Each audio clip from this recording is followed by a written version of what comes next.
Salam, selamat pagi, selamat hari Minggu, selamat beribadah Bapak Ibu yang terkasih di dalam Tuhan.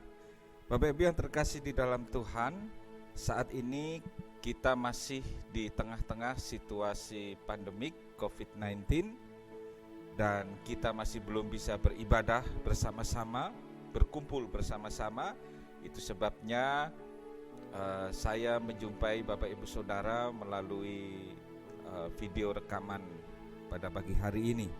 Bapak Ibu yang terkasih di dalam Tuhan, sikap orang-orang percaya di dalam menghadapi kesesakan, di dalam menghadapi pergumulan harus memiliki sikap yang berbeda dengan orang di luar sana. Bagaimanakah sikap orang percaya di tengah-tengah kesesakan? Mari kita membuka di dalam Roma 12 ayat yang ke-12. Demikian firman Tuhan. Bersukacitalah dalam pengharapan, sabarlah dalam kesesakan, dan bertekunlah dalam doa.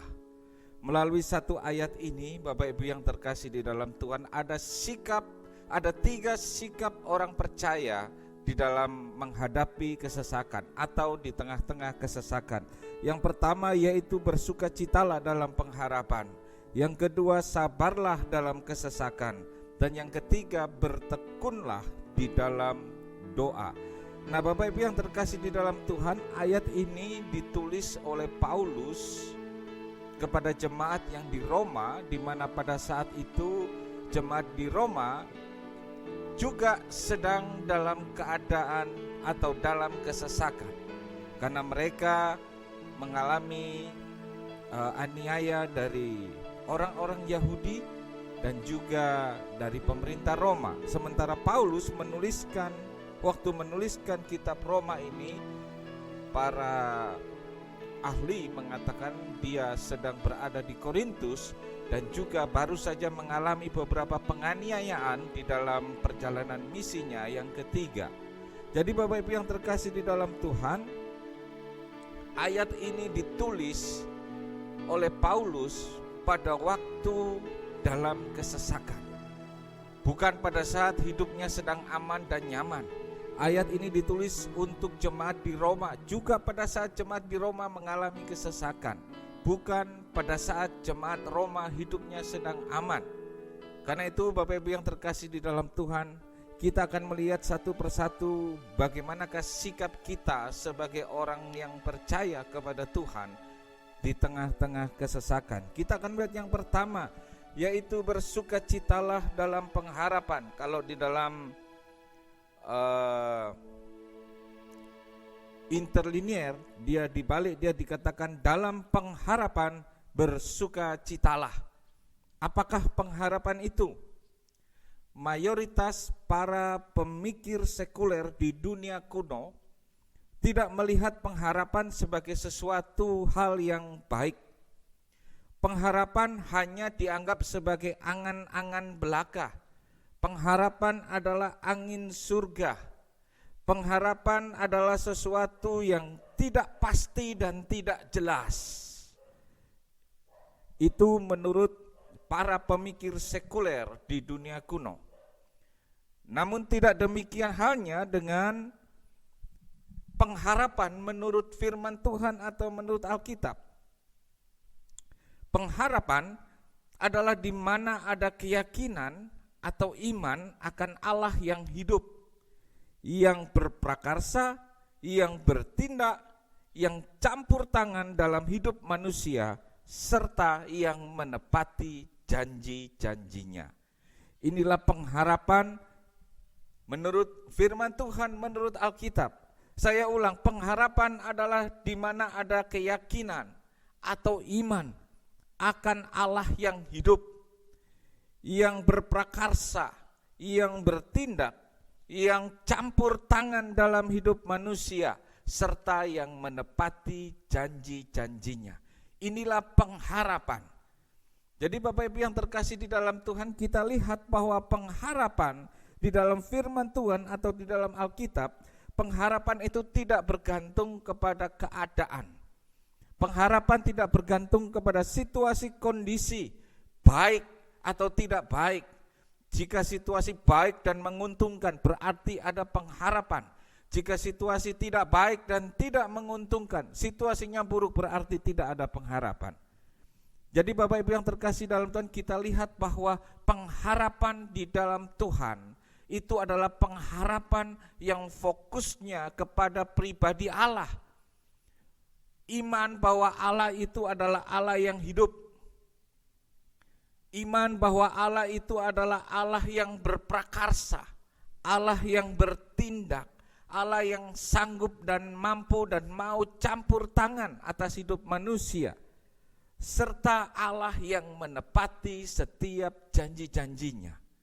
Pengharapan orang percaya tidak bergantung kepada situasi dan kondisi. Pengharapan orang percaya juga tidak bergantung kepada apa yang dimiliki oleh manusia. Apakah itu kekayaan? Apakah itu warisan? Apakah itu gelar? Apakah itu jabatan? Apakah itu keluarga besar? Pengharapan tidak bergantung kepada apa yang dimiliki oleh manusia. Pengharapan orang percaya. Jadi kalau saudara berharap, engkau berpikir bahwa engkau memiliki pengharapan karena engkau punya jabatan, karena engkau punya kekayaan, karena engkau punya tabungan, engkau punya deposito yang luar biasa. Saudara, itu bukan pengharapan Kristen. Itu adalah pengharapan dunia.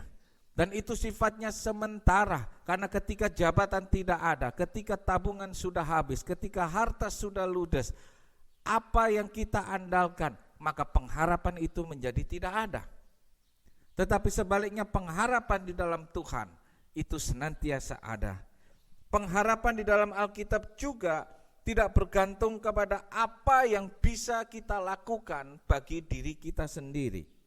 Mungkin kita punya keterampilan, kita punya kemampuan, kita punya sesuatu yang bisa kita kerjakan, kita punya kuasa yang bisa kita kerjakan untuk diri kita sendiri.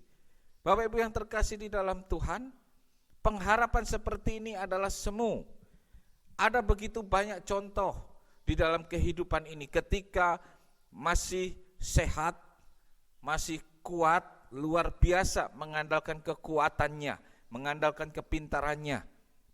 Tetapi ketika Tuhan izinkan mengalami sakit penyakit dan tidak berdaya ada di tempat tidur, maka pengharapan, jika engkau berharap kepada apa yang bisa engkau lakukan untuk dirimu sendiri, jika engkau berharap pada keterampilanmu, pada kemampuanmu, maka pengharapanmu akan ada waktunya, pengharapanmu akan ada batasnya. Karena ketika Tuhan izinkan engkau tergeletak di tempat tidur, engkau bisa saja putus harapan.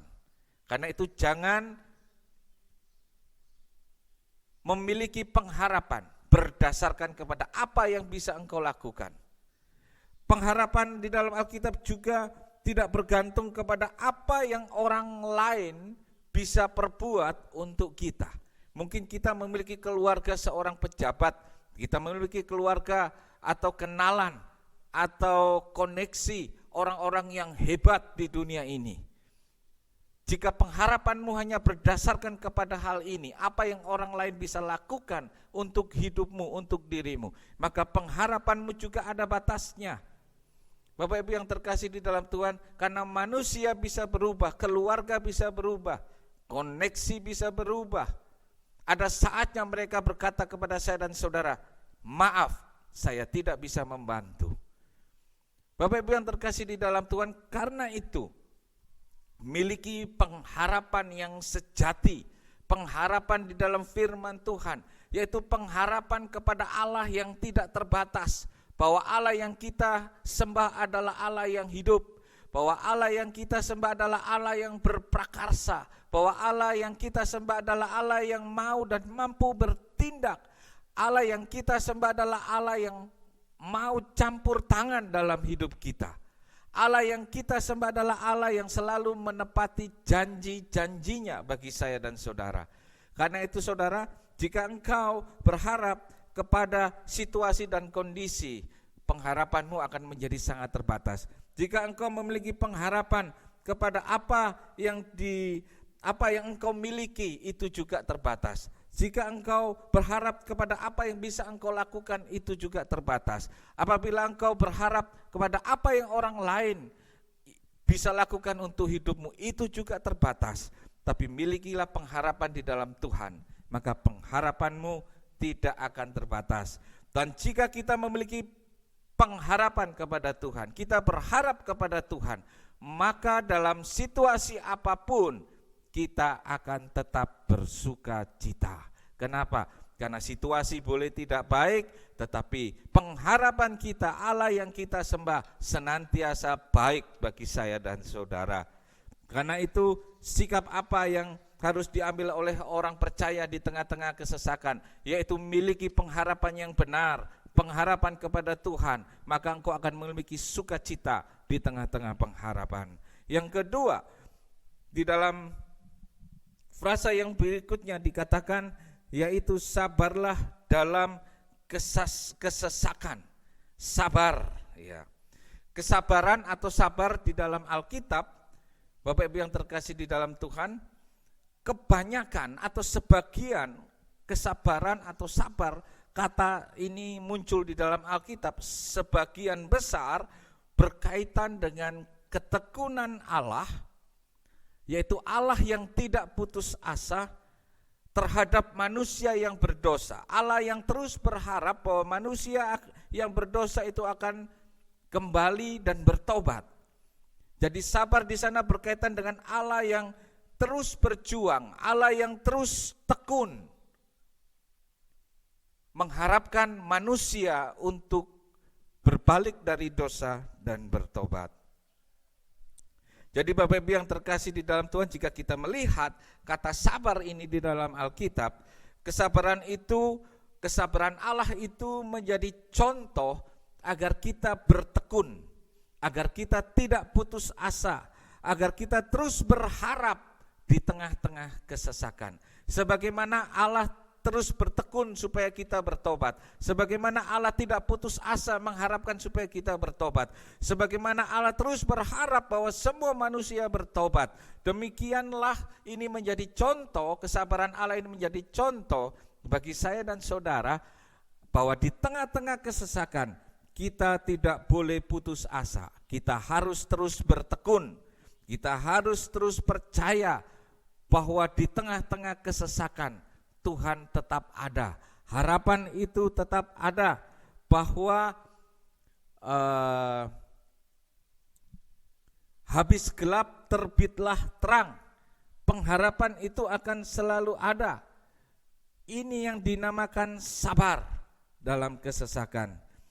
Bahkan Alkitab mencatat, Bapak Ibu yang terkasih di dalam Tuhan, di dalam Amsal yang ke-16 ayat yang ke-32, firman Tuhan berkata, orang yang sabar melebihi seorang pahlawan.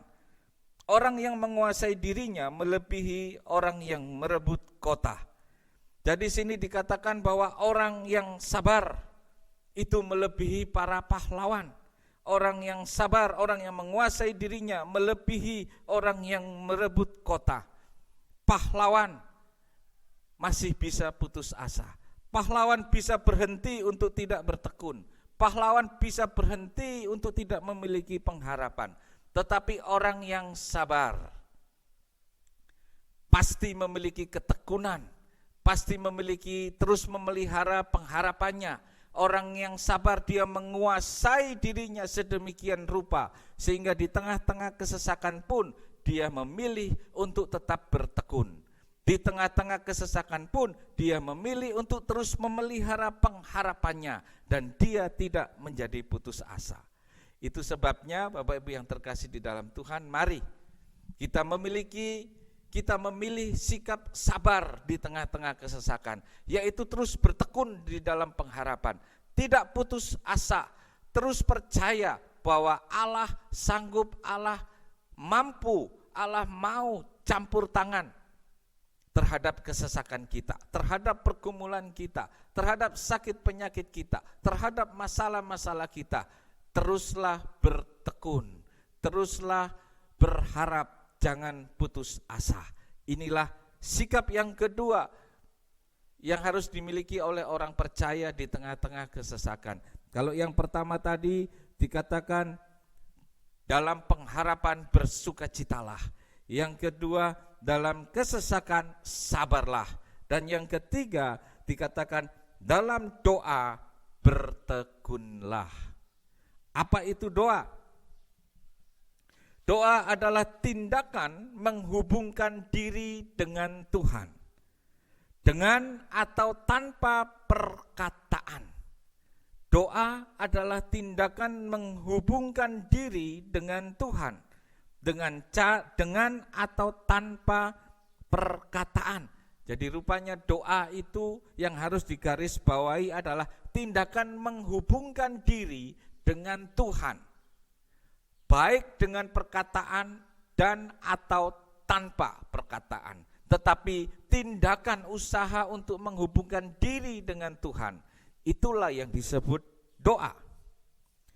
Doa ini mencakup segala sikap roh manusia dalam usaha pendekatannya kepada Allah. Berbakti, menyembah, memuja, serta memohon kepada Allah. Ini adalah bagian dari doa orang percaya. Berbakti, menyembah, memuja atau memuji, serta memohon kepada Allah adalah bagian dari doa orang percaya. Jadi Bapak Ibu yang terkasih di dalam Tuhan, yang disebut berdoa itu bukan hanya nanti saudara ada di dalam gereja. Yang disebut berdoa itu bukan nanti saudara lipat tangan, saudara tunduk kepala, itu hanya itu yang disebut berdoa. Tetapi berdoa adalah setiap usaha, setiap tindakan yang dilakukan oleh manusia untuk menghubungkan dirinya dengan Allah, itu adalah doa. Dan doa ini, waktu kita menghubungkan diri kita dengan Allah, Alkitab berkata, aku aman waktu dekat dengan Allah. Doa ini yang akan memberikan kekuatan kepada kita di tengah-tengah kesesakan. Hanya waktu kita dekat Allah saja aku tenang. Hanya waktu kita dekat Allah saja aku memiliki kekuatan. Hanya waktu kita berdoa kita memperoleh ketenangan di tengah-tengah kesesakan, kita memperoleh kekuatan di tengah-tengah kesesakan. Di dalam Alkitab doa digambarkan dengan cara yang pertama sujud.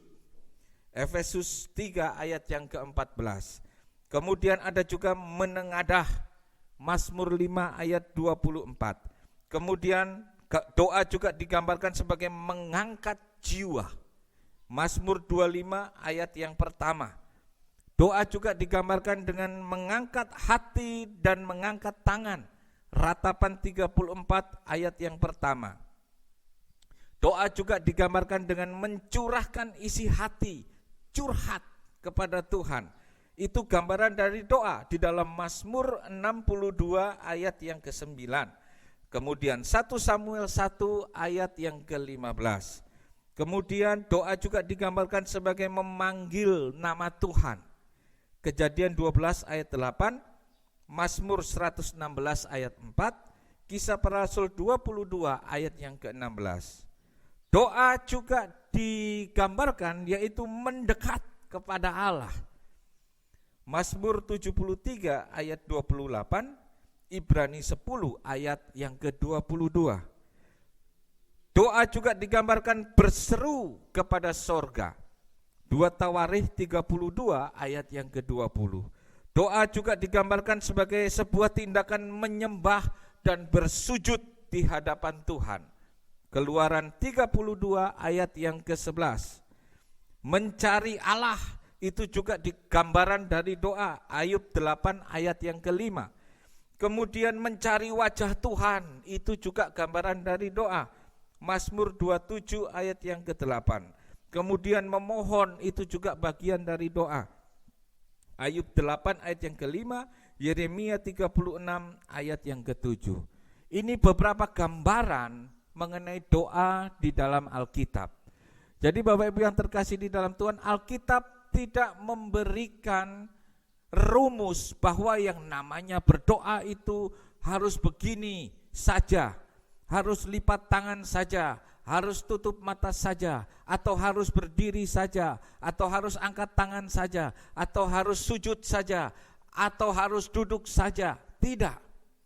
Kita melihat bahwa Alkitab memberikan gambaran tentang doa itu berbagai macam variasi, tetapi poin pentingnya adalah mendekat, menghubungkan diri kepada Allah. Sehingga waktu kita menghubungkan diri kepada Allah, disitulah kita memperoleh kekuatan. Di situ kita memperoleh penghiburan. Di situ kita memperoleh hikmat. Di situ kita memperoleh sukacita, damai sejahtera. Di situ kita memiliki rasa aman. Apa sikap kita sebagai orang yang percaya di tengah-tengah kesesakan? Yang ketiga di sini dikatakan yaitu bertekunlah di dalam doa. Bertekunlah di dalam menghubungkan diri dengan Allah. Mengenai caranya itu terserah. Saudara boleh sujud kepada Tuhan, saudara boleh masuk ke dalam kamar dan sujud kepada Tuhan, saudara boleh lipat tangan, tutup mata dan tunduk kepala, saudara boleh berdoa, atau saudara boleh mengangkat tangan kepada Tuhan, atau saudara boleh memanggil nama Tuhan, saudara boleh mencari wajah Tuhan, saudara boleh menengadah, memandang ke atas dan mencari Tuhan. Saudara boleh sambil duduk berdoa, menghubungkan diri dengan Tuhan. Saudara boleh sambil berdiri, menghubungkan diri dengan Tuhan. Jadi Bapak Ibu yang terkasih di dalam Tuhan, jangan bingung dengan ekspresi atau dengan caranya. Tetapi poin penting dari doa adalah menghubungkan diri dengan Allah. Karena waktu kita terhubung dengan Allah, disitulah kita memperoleh kekuatan, disitulah kita memperoleh rasa aman, sukacita, hikmat, damai sejahtera di tengah-tengah kesesakan. 3 hal sikap orang percaya di tengah-tengah kesesakan, yaitu bersukacitalah dalam pengharapan. Yang kedua, yaitu sabarlah di dalam kesesakan. Yang ketiga, bertekunlah di dalam doa. Saya tidak tahu kesesakan seperti apa yang saudara alami hari ini atau akhir-akhir ini sementara kita di tengah-tengah pandemi COVID-19. Mungkin kesesakan ekonomi, mungkin kesesakan di dalam pekerjaan, mungkin kesesakan pergumulan di dalam keluarga, atau kesesakan yang lain. Saya tidak mengetahui apa yang saudara alami, tetapi yakinlah Tuhan tahu persis apa yang sedang engkau alami. Tuhan tahu persis apa yang engkau butuhkan. Tuhan tahu persis kesesakan hatimu, kerinduan hatimu, apa yang engkau alami. Karena itu Bapak Ibu yang terkasih di dalam Tuhan, teruslah di dalam pengharapan.